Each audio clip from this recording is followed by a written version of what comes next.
یہاں سے جو احادیث آپ کو بتائیں گے وہ اس بات پہ کہ آگ سے پکی ہوئی چیز کے کھانے سے وضو نہیں ہے، سمجھ؟ ہاں، اب وہ حدیثیں آپ جلدی جلدی سن لیجئے پھر فیصلہ سنیے گا۔ عن جابر قال دعتنا امرأة من الانصار فذبحت لنا شاة ورشت لنا سورا۔ سور کہتے ہیں کھجور کے چھوٹے چھوٹے درخت کو۔ ایک صحابیہ نے نبی کریم صلی اللہ علیہ وسلم کی اور اصحاب کی دعوت کی اور بکری ذبح کیا۔ دیکھیے کتنا اعزاز لوگ کرتے تھے، ہے نا؟ سرکار کی دعوت کرتے، بکری ذبح کرتے، صحابہ کی اونی طفیل میں کرتے تھے، عورتیں کرتی تھیں۔ فرماتے ہیں دعتنا امرأۃ من، ایک انصاری خاتون نے ہمیں دعوت دی، فذبحت لنا شاة، تو ہمارے لیے بکری ذبح کی، ورشت لنا سورا، سور کہتے ہیں چھوٹے چھوٹے درختوں کو کھجور کے، مطلب یہ ہے کہ کھجور کے چھوٹے چھوٹے درخت جہاں تھے وہاں انہوں نے پانی کا چھڑکاؤ کیا اور وہیں بچھایا بیٹھنے کے لیے۔ بعض روایت میں فرشت لنا کہ چٹائی یا اس طرح کی چیز انہوں نے بچھائی تاکہ وہاں ٹھنڈا رہے، کہتے ہیں، اور کھجور کے چھوٹے چھوٹے درختوں میں انہوں نے پانی کا چھڑکاؤ کیا تاکہ دھول نہ اڑے اور ٹھنڈا رہے۔ فدعا رسول اللہ صلی اللہ علیہ وسلم بالطہور، سرکار نے پانی منگایا، فاکلنا ثم صلی ولم یتوضا، ہم نے کھایا پھر نماز پڑھی اور وضو نہیں کیا۔ تو بکری کا گوشت کھایا، ظاہر بات ہے پکا تھا تبھی کھایا، اور وضو نہیں کیا۔ اس سے سمجھ میں آیا کہ آگ سے پکی ہوئی چیز کے کھانے کے بعد وضو نہیں ہے۔ محمد بن منقدر کہتے ہیں دخلت علی بعض ازواج جن نبی صلی اللہ علیہ وسلم فقلت حدثینی فی شیء مما غیرت النار، کہ سرکار کے بعض ازواج مطہرات کی خدمت میں میں حاضر ہوا تو میں نے کہا کہ آگ سے پکی ہوئی چیز کے بارے میں کچھ آپ مجھے بتائیں، حدیث بیان کریں۔ فقالت قل ما کان رسول اللہ صلی اللہ علیہ وسلم یاتینا الا قلینا له حبہ تکون بالمدینہ فیاکل منها ویصلی ولا یتوضا۔ بھونا جانتے، بھونا بھونتے لوگ، چنا اور کوئی چیز۔ تو سرکار جب شام کے وقت تشریف لے جاتے اپنے ازواج مطہرات کے وہاں، تھوڑی تھوڑی دیر جاتے تھے، بیٹھتے تھے۔ تو امہات المومنین فرماتی ہیں کہ جب سرکار ہمارے پاس تشریف لاتے تو بہت کم ایسا ہوتا کہ ہم کچھ بھون کے ان کو دینا، حبہ کوئی دانہ جیسے چنا وغیرہ ہے نا، تو کچھ دانہ پھلی بھون کے ان کو دیتے تھے، کھاتے تھے، سرکار تناول فرماتے، پھر اس کے بعد نماز کے لیے نکل جاتے، وضو نہیں کرتے۔ تو بھونا بھون کے دیتی تھی، تو بھونا تو آگ ہی پہ نہ بھونتے، تو آگ سے پکی ہوئی چیز کھاتے تھے اور پھر نماز کے لیے وہ چلے جاتے تھے، وضو نہیں کرتے تھے۔ وہی بتا رہے قل ما کان رسول اللہ صلی اللہ علیہ وسلم، بہت کم ایسا ہوتا کہ سرکار ہمارے پاس تشریف لاتے، الا قلینا له حبہ تکون بالمدینہ، مگر مدینے میں جو دانے پائے جاتے ہیں وہ ہم ان کو بھون کر نہ دیتی ہوں، بھون کر دیتی تھی۔ فیاکل منہا، تو سرکار اس سے کھاتے، ویصلی ولا یتوضا، اور نماز پڑھتے وضو نہیں کرتے۔ یہ بھی ازواج مطہرات کا کہنا۔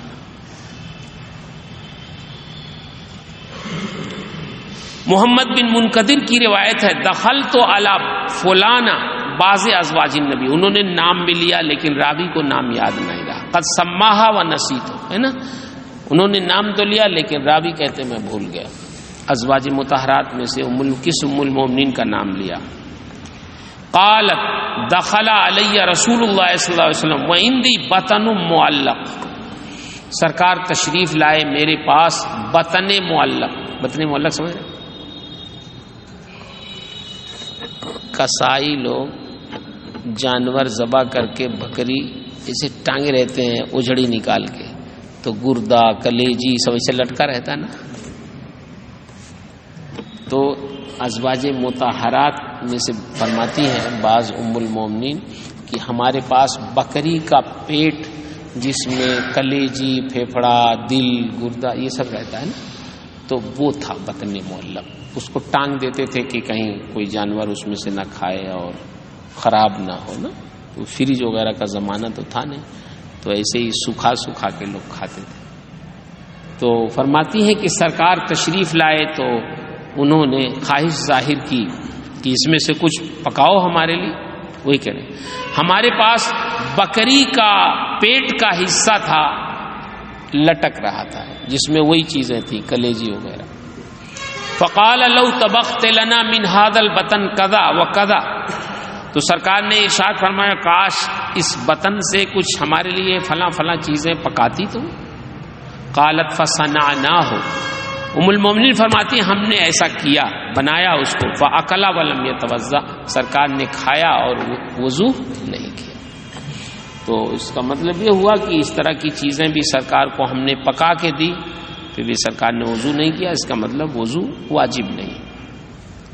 ام حکیم سے روایت ہے قالت دخل علی رسول اللہ صلی اللہ علیہ وسلم فاکل کتفا فاذنہ بلال بالاذان، سرکار ہمارے پاس تشریف لائے تو بکری کا دست آپ نے تناول فرمایا.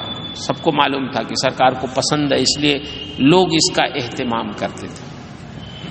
کرنا بھی چاہیے، سرکار جس چیز کو پسند کر لیں وہی تو کھلانے والے کی معراج ہے نا. فاذنہ بلال بالاذان، بلال نے اذان دے دی. پھر اس کے بعد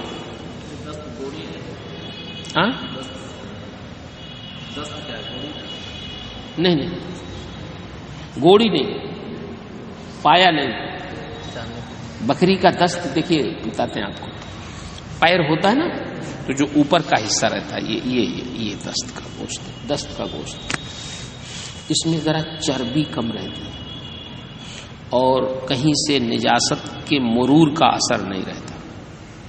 دیکھیے نبی کریم صلی اللہ علیہ وسلم نے جو چیزیں تناول فرمائی ہیں وہ طبی اعتبار سے بھی ٹھیک ہے. سمجھے؟ دست کے گوشت میں گوشت زیادہ ہوتا ہے، چربی کم. ارے ہڈی نہیں رہتی ایسے، یہ جو بکری کا اگلا حصہ ہوتا ہے اس میں گوشت زیادہ ہوتا ہے.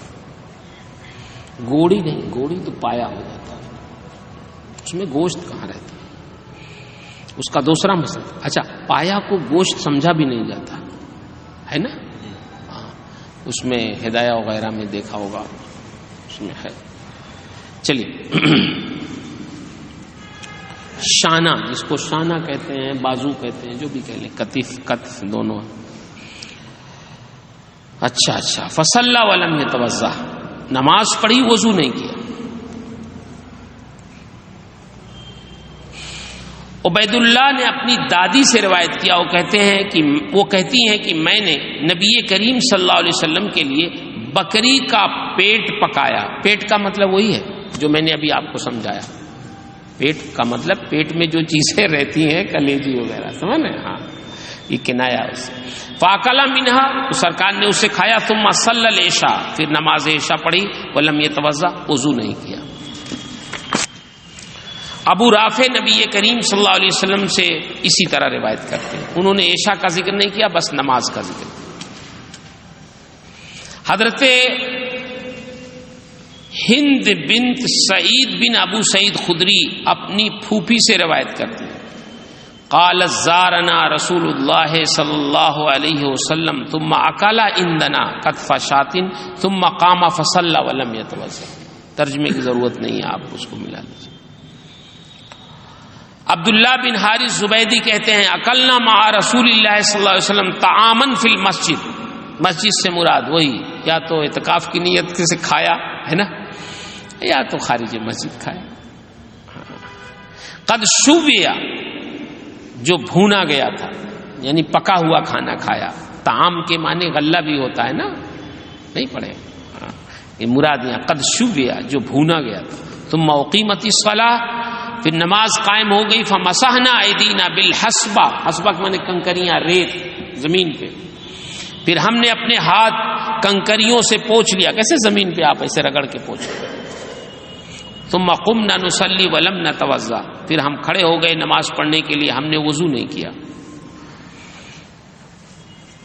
جعفر بن عمرو بن امیہ اپنے باپ عمرو سے روایت کرتے ہیں کہ ان کے باپ عمرو نے کہا میں نے رسول اللہ صلی اللہ علیہ وسلم کو دیکھا یاکلو زرعا بکری کا دست کھاتے ہوئے یہتز منہا کہ سرکار اس سے چھری سے کاٹ رہے تھے. ایک مسئلہ آتا ہے کہ چھری سے کاٹ کے کھانا منع ہے پڑھے نا اسلامی اخلاق و آداب میں ہے. چھری کانٹے سے کھانا منع ہے کیونکہ یہ یہود و نصارہ کی علامت ہے، انگریزوں کی علامت ہے چھری کانٹے سے. نبی کریم صلی اللہ علیہ وسلم نے مگر یہتز منہا چھری سے کاٹ کے کھا رہے تھے. کیا مطلب؟ دیکھیے چھری سے کھانا اگر ضرورت کے لیے ہو تو جائز ہے اور تہذیب ان کی اپنانا ہو تو منع ہے نا. کبھی آدمی اسٹینڈرڈ بنتا ہے، بہت سے لوگ بھائی ہاتھ سے نہیں کھاتے. کبھی آپ نے دیکھا ہوگا بعض لڑکیوں کے ناخن بہت بڑے بڑے ہوتے ہیں، دیکھا نا؟ لڑکیاں ناخن بہت بڑے بڑے اتنے بڑے بڑے رہتے ہیں، مار دیں آپ کو تو آپریشن ہو جائے. کیوں رکھتی ہیں جانتے؟ کبھی غور کیا آپ نے؟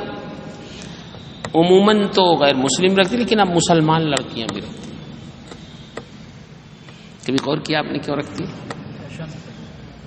فیشن کا بھی تو کچھ مقصد ہوتا ہے. کیا فیشن ہے؟ اس سے کیا ہوتا ہے؟ بڑا اتنا بڑا ناخن تو اچھا بھی تو نہیں لگتا، اچھا بھی تو لگنا چاہیے. کبھی سوچا؟ نہیں سوچا. میں بتاتا ہوں. جانتے ہیں یہ کہاں سے چلا ہے؟ یہ غرور اور نخوت میں رکھتی، یہ بتانے کے لیے کہ ہم اپنے گھر کا کام نہیں کرتی. کیونکہ جو عورتیں برتن مانجتی ہیں ان کے ناخن گھس جاتے ہیں، ان کو کاٹنے کی ضرورت نہیں پڑتی. تو یہ اپنا ناخن بڑا کر کے یہ ثابت کرنا چاہتے ہیں کہ ہمارے گھر میں خادمائیں کام کرتی ہیں، ہم لوگ کام نہیں کرتے. ہاں یہی ہنسی نہیں، یہی ہے. تو وہ ظاہر کرنا چاہتی ہیں معاشرے میں کہ ہمارے گھروں میں نوکرانی ہے جو کام کرتی ہیں، ہم لوگ نہیں کام کرتے. اسٹینڈرڈ. اب مسلمان لڑکیاں بھی اس میں وہ بتانے کے لیے لوگ اسی میں پریشان رہتے ہیں. اے داغ تکلف میں ہے تکلیف سراسر، آرام سے ہے وہ جو تکلف نہیں کرتے. سمجھ؟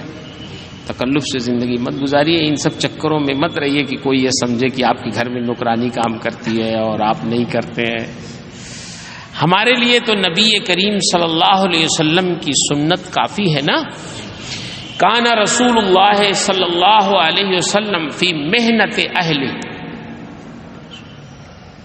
ہمارے سرکار اپنے گھر کے کاموں میں اپنے اہل کا ہاتھ بٹاتے تھے، اپنے گھر والوں کا ہاتھ بٹاتے تھے گھر کے کام میں.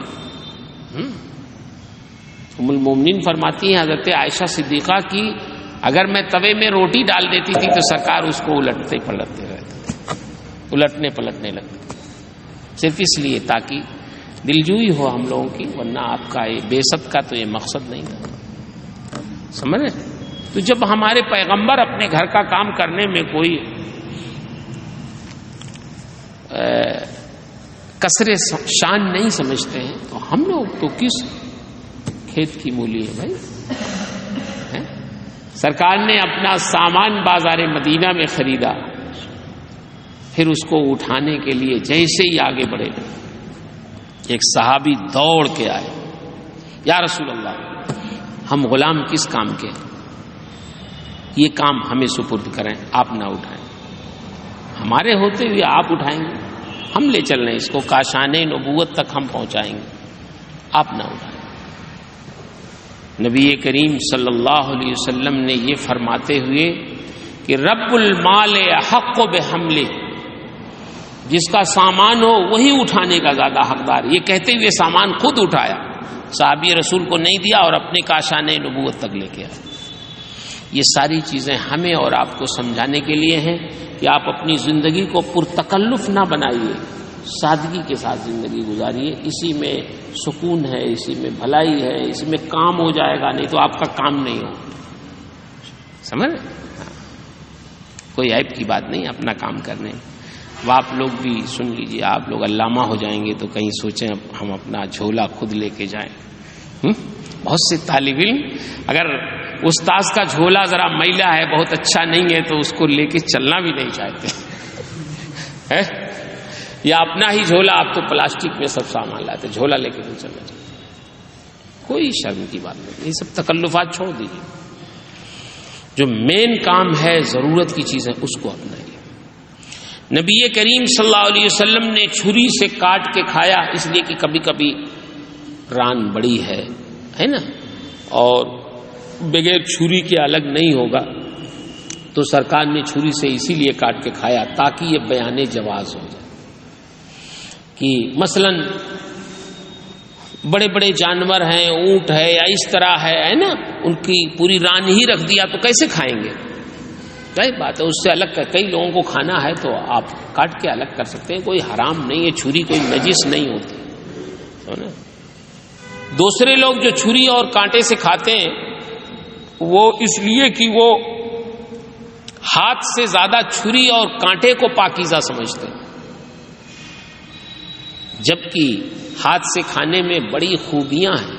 پتہ تو چل جاتا ہے کہ گرم ہے کہ ٹھنڈا ہے، اتنا گرم ہے کہ زبان برداشت کر سکتی ہے کہ نہیں. پتہ چلا چمچے سے اٹھا کے منہ میں رکھا اور خوب گرم ہے تو حضرت صاحب تڑپنے لگا. ایسا ہوتا ہے کبھی کبھی؟ بولو. اگر چمچے سے آپ کھا لیجئے اور نہ دیکھیے اس کو کتنا گرم ہے تو زبان متاثر ہوتی ہے نہیں ہوتی ہے؟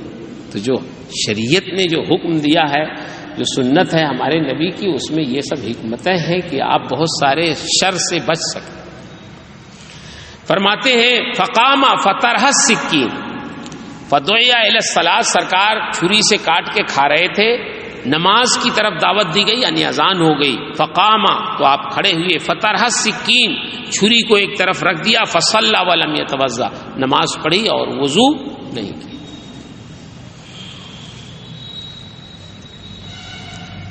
سوید بن نعمان نے حدیث بیان کی کہ انہو خرج مع رسول اللہ صلی اللہ علیہ وسلم عام خیبر حتی اذا کان بالصحبہ وہی ادنی من خیبر. اس سرکار کے ساتھ وہ خیبر کے سال جس وقت جنگ خیبر ہوئی نکلے، یہاں تک کہ جب مقام صحبہ میں پہنچے جو خیبر سے قریب ہے. ادنی من خیبر کا مطلب خیبر سے قریب ہے. فصل العصر نزل فصل العصر، سرکار اپنی سواری سے اترے، نماز عصر پڑھی. ثم دعا بالازواد، پھر سرکار نے توشہ منگایا سب سے کہ جس کے پاس جو ہو لاؤ اکٹھا کرو. فلم یوتا الا بالصبیغ، تو صرف ستو لایا گیا اور کوئی چیز نہیں تھی. فامر به فثریا، تو سرکار نے حکم دیا اسے گوندھنے کا تو گوندھا گیا وہ ستو. فاکل واکلنا، تو سرکار نے کھایا اور ہم نے بھی کھایا. ثم قام الی المغرب، پھر مغرب کی نماز کے لیے کھڑے ہوئے. فمزمزا ومزمزنا، سرکار نے کلی کی، ہم نے بھی کلی کی. ثم صلی ولم یتوضا، نماز پڑھ لیا کلی کر کے، وضو نہیں کیا. تو ستو بھی تو بھونا جاتا ہے نا، تب پیستے ہیں اس کو. جو ہو یا آپ کے کیا نام ہے چنا ہو، کس کا ہوتا ہے ستو؟ بولو. چنا کا، جو کا، اور مٹر کا بھی، مکئی کا. جب ستو کا لفظ آتا ہے تو مجھے وہ یاد آتے ہیں بنگال کے بلبلے بنگال مولانا قمر الدین صاحب. قمر الدین صاحب کو جانتے ہو؟ انتقال ہو گیا. بردوان کے تھے وہ، بردوان. بڑے اچھے خطیب تھے یار، اور بڑے اچھے اخلاق کے تھے. وہ جلسوں میں ہمارا ساتھ ہوتا تھا کبھی کبھی، اس علاقے میں جب جاتے تھے تو وہ ستو پلاتے تھے. کہتے مولانا صاحب یہ بہار میں ملتا ہے، آپ کیا نہیں ملتا ہے، پیجیے اس کو، لاؤ جی بناؤ ذرا بڑھیا سا. تو وہ 2 روپے میں بناتے تھے سب اسٹیشنوں پہ، پیجیے اس کو پیجیے. اور اچھا بناتے تھے، پیتے. ہمیں چلو ستو تو ملتا نہیں، پلائیے حضرت. آپ پلاتے تھے، پھر محبت سے پیش آتے تھے. بہت محبت. اللہ ان کو غریق رحمت فرمائے، مغفرت فرما دے. ان جو ستو کا لفظ کہیں آتا ہے تو مجھے ان کا ستو یاد آ جاتا ہے. ہاں اچھا، نیچے بھی وہی روایت ہے اس لیے اس کو چھوڑتے ہیں. ہاں عمرو بن عبید اللہ نے بیان کیا کہ میں نے نبی کریم صلی اللہ علیہ وسلم کو دیکھا اکلا کتفا ثم قام فصلى ولم يتوضا. ام عامر بنت یزید یہ وہ خاتون ہے جنہوں نے نبی کریم صلی اللہ علیہ وسلم کے ہاتھ پہ بیعت کی، یعنی صحابیاں ہیں. انہا جاءت الى رسول اللہ صلی اللہ علیہ وسلم بعرق فی مسجد بنی عبد الاشال. عرق کے معنی وہ ہڈی جس پہ گوشت والی ہڈی والا گوشت، کہ وہ نبی کریم صلی اللہ علیہ وسلم کی خدمت میں ہڈی والا گوشت لے کے آئیں بنو عبد الاشہل کی مسجد میں. فَأَرَقَهُ تو سرکار نے ہڈی سے گوشت نکال کے کھایا. ثم قام فصلى پھر کھڑے ہو گئے نماز پڑھی. ولم يتوضا وضو نہیں کیا. ٹھیک ہے، کچھ کہنا ہے؟